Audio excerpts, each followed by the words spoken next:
মধ্যবিত্ত পরিবারে মেয়ে থাকা মানেই কিন্তু একবেলা খাবার জুটুক বা না জুটুক প্রত্যেকটা মা বাবাই স্বপ্ন দেখে তার মেয়েকে রাজকন্যার মতো সাজিয়ে গুছিয়ে শ্বশুরবাড়িতে পাঠাবে। আমি বা তার থেকে বাদ যাই কেন?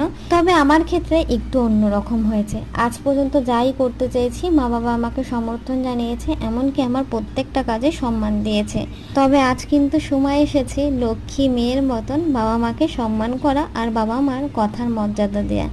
আমি আমার বাড়ির একটা মাত্র মেয়ে, আমার বিয়ে নিয়ে সবার অনেক স্বপ্ন। তাই ছোট্ট ছোট্ট কয়েকটা স্বপ্ন পূরণ করার জন্য মায়ের সাথে কিন্তু চলে গেলাম সোনার দোকানে।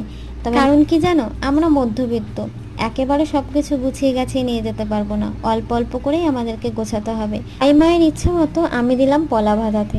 তবে এটা ঠিক, তোমরা কিন্তু আমার কাছে এখনই বিয়ের তারিখটা জানতে চেও না, কারণ বিয়ের তারিখটা সত্যি এখনও ঠিক হয়নি। আমার জীবনের প্রত্যেকটা সেরা মুহূর্ত তোমাদের সাথে শেয়ার করব।